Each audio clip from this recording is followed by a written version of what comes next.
বয়সের আগেই বুড়ি হয়ে যাচ্ছি। রাস্তা দিয়ে হাঁটলে সবাই খালাম্মা ডাকে, কেউ আর আপু ডাকে না। সব দোষ ওই রুটি পরোটার। প্রতিদিন সকালে উঠে হয় রুটি না হয় পরোটা বানাতে বানাতে কোমরের হাড়ের 12টা বাজিয়ে দিয়েছি। আর তাই আজকে সকালে দারুণ সুস্বাদু চিড়ার বিরিয়ানি রান্না করেছি। ছোটবেলায় আমার দাদি আর আব্বাকে দেখতাম এই নাস্তাটা খুব খাইতো। সেই সময় চিড়া নাস্তার প্রচলন খুব ছিল। যেমন আম দুধ চিড়া, কলা দুধ চিড়া, চিড়ার বিরিয়ানি, চিড়া ভাজা, এই নাস্তাগুলো খুব খেয়েছি। আর এখন তো চিড়া নাস্তা চলেই না। রুটি পরোটা পাউরুটি জেলি এইসব নাস্তা দিয়ে সকাল শুরু হয়। যাই হোক, অনেক কথা বললাম, চলুন ঝটপট চিড়ার বিরিয়ানি রান্না করি। এখানে আমি 1 কাপ চিড়া নিয়েছি, একটা বড় সাইজের পেঁয়াজ আর 3টা কাঁচামরিচ নিয়েছি। চিড়ার বিরিয়ানি রান্না করতে বেশি উপকরণ লাগে না।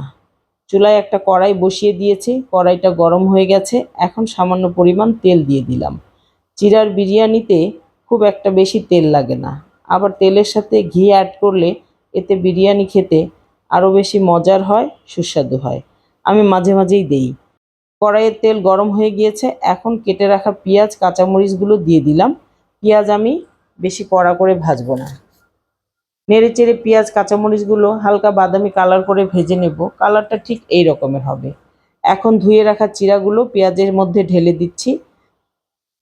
চিড়া বেশিক্ষণ ভিজিয়ে রাখলে নরম হয়ে যায়, তাই আমি ভিজিয়ে না রেখে হাত দিয়ে ভালোভাবে কষলে ধুয়ে সাথে সাথেই দিয়ে দিলাম। কিছুক্ষণ নেড়েচেড়ে সামান্য লবণ আর 2 চা চামচ চিনি দিয়ে দিব।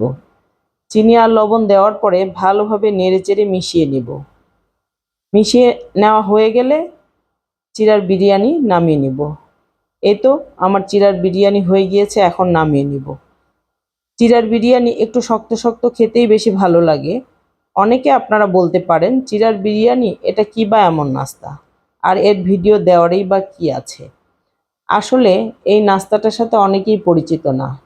চিড়া যে একটা নাস্তা আর অনেকভাবেই যে খাওয়া যায়, এটাই অনেকে হয়তো জানে না। যাই হোক, আপনাদের সাথে কথা বলতে বলতে আমার চিড়ার বিরিয়ানি রান্না হয়ে গেছে। দেখেছেন তো, খুব অল্প সময়ে চিড়ার বিরিয়ানি রেডি হয়ে গেল। অথচ আমরা এই নাস্তাটি বানিয়ে খাই না। এই যে আমার সুস্বাদু চিড়ার বিরিয়ানি রেডি হয়ে গেল। কেমন লাগলো চিড়ার বিরিয়ানি রান্নাটা? আপনারাও এভাবে রান্না করে খেয়ে দেখতে পারেন। আমার আজকের ভিডিও ভালো লাগলে লাইক কমেন্ট দিতে ভুলবেন না।